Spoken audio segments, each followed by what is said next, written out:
Hello my dear student. आज का हमारा टॉपिक है पिट्यूटरी ग्लैंड, जिसमें हम पढ़ेंगे एडिनोहाइपोफाइसिस से स्रावित होने वाले हार्मोन्स। इसके पहले के वीडियो में हमने इसके कुछ हार्मोन्स को डिस्कस कर लिया था कि एडिनोहाइपोफाइसिस से कौन से हार्मोन्स हैं जो स्रावित होते हैं। तो जो बचे हुए हार्मोन्स हैं वो इस वीडियो में डिस्कस किया जाएगा। जैसे पहला क्या है, एलएच हार्मोन्स। ठीक है, ये कहाँ से स्रावित होता है? पिट्यूटरी ग्लैंड के एंटीरियर लोब से, जिसको हम क्या बोलते हैं? एडिनोहाइपोफाइसिस के नाम से जानते हैं। तो एलएच का पूरा नाम क्या है? पूरा नाम है ल्यूटिनाइजिंग हार्मोन्स। ठीक है, एलएच को क्या बोलते हैं? फुल नेम ल्यूटिनाइजिंग हार्मोन्स, या इसको आईसीएसएच के नाम से भी जानते हैं। आईसीएसएच, इसका पूरा नाम क्या है? Interstitial cell stimulating hormones. Interstitial cell stimulating hormones के नाम से भी जानते हैं। तो एलएच या आईसीएसएच एक ही हार्मोन्स है जिनका नाम अलग अलग है। तो ये इसका फंक्शन क्या है? It stimulates ovulation in female, यानी फीमेल में जो ओवम का उत्सर्जन होता है, ठीक है, उस प्रक्रिया को क्या बोलते हैं? ओव्यूलेशन बोलते हैं। ठीक है, हिंदी में कहते हैं अंडो उत्सर्ग। तो इस प्रक्रिया को स्टिमुलेट कौन करता है? एलएच, जिसको हम ल्यूटिनाइजिंग हार्मोन्स के नाम से जानते हैं।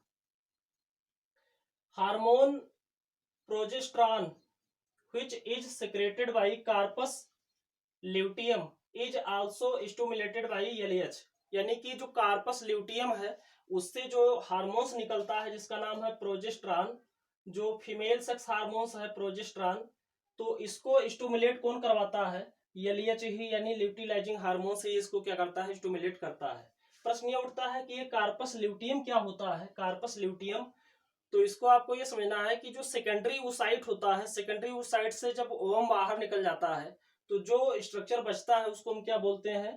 कार्पस ल्यूटियम के नाम से जानते हैं। जब फर्टिलाइजेशन नहीं होता है तो ये कार्पस ल्यूटियम खराब हो जाता है, स्ट्रक्चर खराब हो जाता है, जिसको कार्पस एल्बिकेंस के नाम से जानते हैं। तो इस कार्पस ल्यूटियम से हार्मोन्स निकलता है, इसका नाम है प्रोजेस्टेरॉन, और इस प्रोजेस्टेरॉन के फॉर्मेशन को स्टिमुलेट करता है एलएच, ल्यूटिलाइजिंग हार्मोन्स। इसके बाद में in male LH is called आईसीएसएच, यानी कि मेल में एलएच को हम क्या बोलते हैं? आईसीएसएच के नाम से जानते हैं, यानी कि इंटरस्टिटियल सेल स्टिमुलेटिंग हार्मोन्स के नाम से जानते हैं। किसमें? मेल में। फीमेल में क्या बोलते हैं? एलएच। इसका क्या फंक्शन है? It affected the Leydig cell, ठीक है, जो स्पर्म बनाने वाली डक्ट होती है जिसको सेमनीफेरस ट्यूब्यूल्स कहते हैं, उसके अंदर स्पेशल टाइप की सेल पाई जाती हैं जिनको हम क्या कहते हैं? लेडिक सेल कहते हैं। ठीक है, Leydig cell affected the Leydig cell, ये किसको इफेक्ट करता है? लेडिक सेल को इफेक्ट करता है। Or interstitial cell, Leydig cell को हम इंटरस्टिटियल सेल भी कहते हैं, ऑफ टेस्टिस, ठीक है, and stimulate the male hormones testosterone, और जो मेल हार्मोन्स है जो लेडिक सेल के द्वारा बनाया जाता है जिसका नाम है टेस्टोस्टेरॉन। तो टेस्टोस्टेरॉन बनने की जो प्रक्रिया है उसको प्रेरित करने वाला जो हार्मोन्स होता है उसको हम क्या बोलते हैं? आईसीएसएच, यानी कि इंटरस्टिटियल सेल स्टिमुलेटिंग हार्मोन्स। इसके अलावा अगला जो हार्मोन्स है उसका नाम है एफएसएच, ठीक है, एफएसएच, यानी कि follicle stimulating hormones and LH both are called gonadotropic hormones, यानी कि जो एफएसएच आप पढ़ चुके हैं अगले वीडियो में, फॉलिकल स्टिमुलेटिंग हार्मोन्स, यानी कि फॉलिकुलर डेवलपमेंट के लिए रिस्पांसिबल हार्मोन्स है एफएसएच और एलएच, ये दोनों मिलकर क्या बनाते हैं? एक कॉमन हार्मोन्स बनाते हैं जिसका नाम क्या है? Gonadotropic hormones. गोनेडोट्रोपिक हार्मोन्स, यानी कि ये गोनेड्स से रिलेटेड होते हैं। गोनेड्स का मतलब क्या होता है? टेस्टिस एंड ओवरी, यानी कि मेल रिप्रोडक्टिव ऑर्गन टेस्टिस और फीमेल रिप्रोडक्टिव ऑर्गन ओवरी को ही हम क्या कहते हैं? गोनेड्स कहते हैं। तो गोनेड्स के लिए, गोनेड्स के डेवलपमेंट के लिए ये रिस्पॉन्सिबल है, इसीलिए कहा गया है गोनेडोट्रोपिक हार्मोन्स। ठीक, गोनेडोट्रोपिक हार्मोन्स किससे बना है? एफएसएच और एलएच से मिलकर बना है।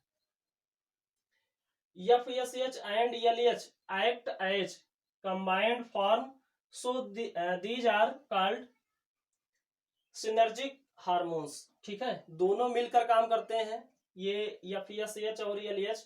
तो ऐसे हार्मोन्स को हम जो है सिनर्जिक हार्मोन्स के नाम से जानते हैं। क्या कहते हैं? सिनर्जिक हार्मोन्स कहते हैं। गोनेडोट्रोफिक हार्मोन्स यानी कि FSH और LH secretion start during puberty. ठीक है, यानी जो प्यूबर्टी स्टेज है, यौनावस्था है, उस स्टेज में जो है ये गोनेडोट्रोफिक हार्मोन्स यानी कि FSH और LH जो है स्रावित होना प्रारंभ हो जाता है। Their secretion is regulated by hypothalamus. और जो ये हार्मोन्स हैं गोनेडोट्रोफिक हार्मोन्स यानी कि FSH और LH, इसका जो रेगुलेशन है वो कौन करता है? वो हाइपोथैलेमस करता है। डायन्सिफेलान का पार्ट है। हाइपोथैलेमस ही इन हार्मोन्स के प्रक्रिया को रेगुलेट करता है। इन हार्मोन्स के सेक्रेशन की प्रक्रिया को क्या करते हैं? रेगुलेट करते हैं। कौन? हाइपोथैलेमस। आगे देखते हैं।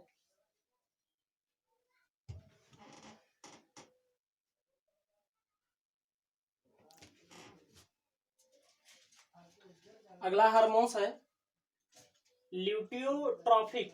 ठीक है, एंटीरियर पिट्यूटरी से निकलने वाला एक और हार्मोन जिसका नाम है ल्यूटियोट्रॉफिक, या इसको हम प्रोलैक्टिन के नाम से भी जानते हैं। ठीक है, इसके कई नाम हैं। ल्यूटियोट्रॉफिक, या इसको हम प्रोलैक्टिन भी कहते हैं, या इसको लैक्टोजेनिक हार्मोन्स भी कहा जाता है। लैक्टोजेनिक हार्मोन्स भी कहते हैं। क्यों कहते हैं? क्योंकि ये लैक्टेशन से यानी द फॉर्मेशन ऑफ मिल्क से रिलेटेड है, इसलिए कहा गया है लैक्टोजेनिक। या इसको जो है मैमोट्रोफिन हार्मोन्स भी कहते हैं। मैमोट्रोफिन हार्मोन्स क्यों कहते हैं? इसलिए क्योंकि मैमरी ग्लैंड से संबंधित हार्मोन्स है, तो इसीलिए कहा गया है मैमोट्रोफिन हार्मोन्स। तो इसको क्या बोलते हैं? ल्यूटियोट्रॉफिक, प्रोलैक्टिन, लैक्टोजेनिक या मैमोट्रोफिन हार्मोन्स के नाम से जानते हैं। ये किसके लिए रिस्पॉन्सिबल है? लैक्टेशन के लिए। ठीक है, किसके लिए? लैक्टेशन के लिए, यानी कि मिल्क फॉर्मेशन, मेमोरी ग्लैंड के अंदर जो मिल्क फॉर्मेशन की प्रक्रिया है उसके लिए रिस्पॉन्सिबल है। या इसको हम बोलते हैं गैलेक्टोपोएसिस। ठीक है, गैलेक्टोपोएसिस के नाम से भी जानते हैं। इस प्रोसेस को गैलेक्टोपोएसिस भी कहते हैं, यानी कि the formation of milk in mammary gland is also called galactopoiesis. Prolactin is responsible for lactation. Prolactin जो हार्मोन्स है वो किसके लिए रिस्पॉन्सिबल है? लैक्टेशन के लिए रिस्पॉन्सिबल है, यानी कि मिल्क फॉर्मेशन के लिए। इन पोस्ट पार्टम। ठीक है, पोस्ट पार्टम का मतलब क्या है? आफ्टर डिलीवरी, यानी डिलीवरी के बाद में ये प्रक्रिया प्रारंभ होती है इन वोमेन। ठीक है, महिलाओं में। इसके बाद में है अगला हार्मोन्स MSH। इसका पूरा नाम क्या है? Melanocyte stimulating hormones. Melanocyte stimulating hormones. In man MSH is secreted by anterior lobe of pituitary. ठीक है, पिट्यूटरी ग्लैंड के इंटीरियर लोब से ये स्रावित होता है। MSH is also called intermedin. इसको हम जो है इंटरमेडिन के नाम से भी जानते हैं। ठीक है, MSH को किस नाम से जानते हैं? इंटरमेडिन के नाम से भी जानते हैं।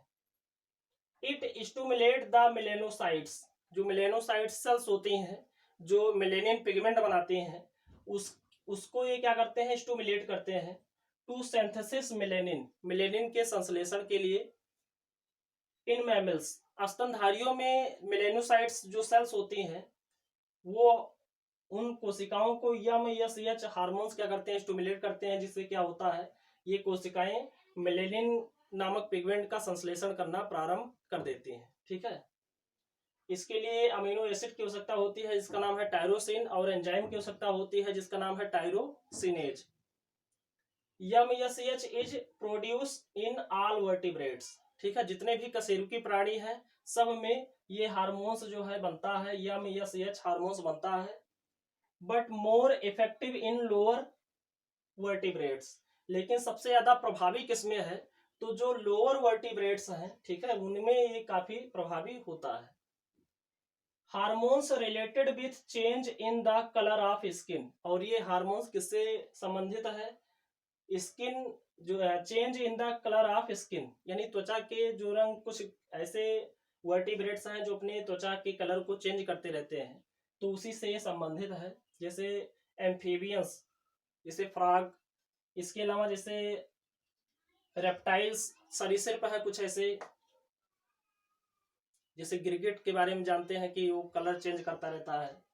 तो ये जो कलर चेंज करने की जो प्रक्रिया होती है, स्किन के कलर को चेंज करने की जो प्रक्रिया होती है, इसको क्या बोलते हैं? This phenomena is known as मेटाकोरोसिस।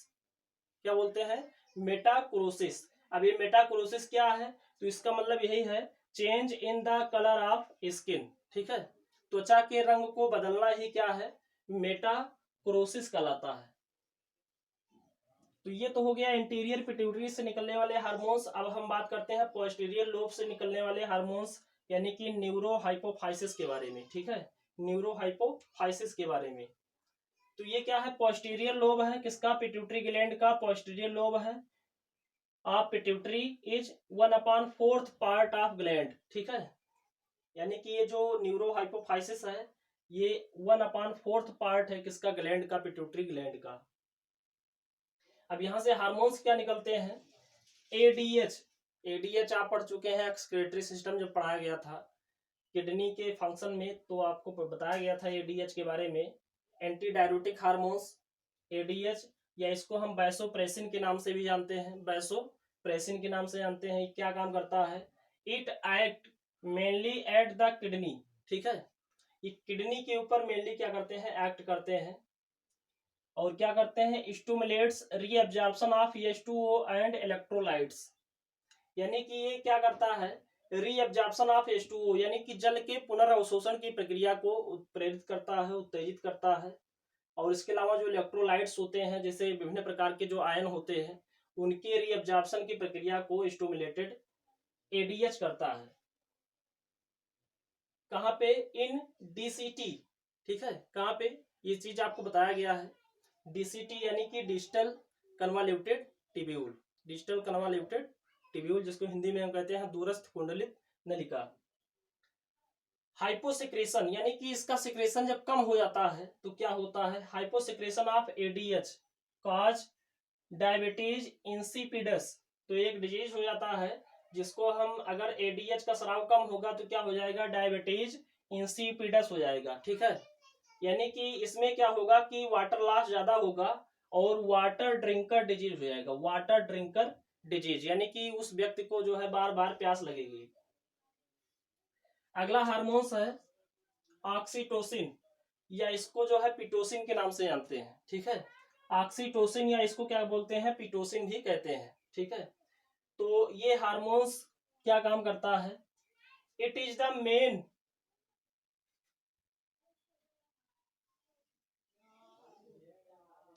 पर्चुरेशन, it is the main perturbation hormones.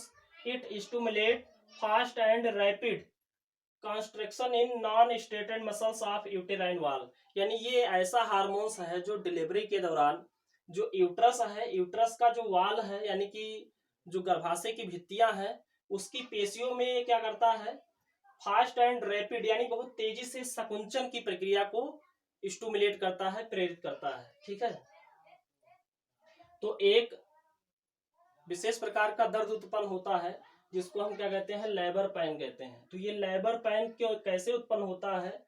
ये ऑक्सीटोसिन हार्मोन्स के स्राव से ही ये लेबर पेन उत्पन्न होता है। लेबर पेन उत्पन्न क्यों होता है? क्योंकि जो यूटेराइन वाल की जो पेशियां है उसमें क्या होने लगता है? तेजी से संकुंचन की प्रक्रिया होने लगती है। ठीक है, और कभी कभी क्या होता है कि ये समय पर ये ऑक्सीटोसिन स्रावित होता नहीं है, तो डॉक्टर क्या करते हैं कि ऑक्सीटोसिन का इंजेक्शन लगा देते हैं, जिससे ये लेबर पेन उत्पन्न होता है और बच्चे का जन्म हो जाता है। It is help in milk ejection, और ये जो है ये हार्मोन्स मिल्क इजेक्शन में भी क्या करता है? हेल्प करता है। It is also called milk let down hormones, तो इसलिए इसको हम क्या बोलते हैं? मिल्क लेट डाउन हार्मोन्स के नाम से भी जानते हैं। मतलब इस हार्मोन्स के कारण क्या होता है कि जो मिल्क का स्राव है वो मेमरी ग्लैंड में होने लगता है। ठीक है, यानी लैक्टेशन की प्रक्रिया में ये भी हार्मोन्स क्या करता है, भाग लेता है। तो ये था न्यूरोहाइपोफाइसिस से स्रावित होने वाले हार्मोन्स, जो एडीएच और ऑक्सीटोसिन है, या इसको हम पिटोसिन के नाम से जानते हैं।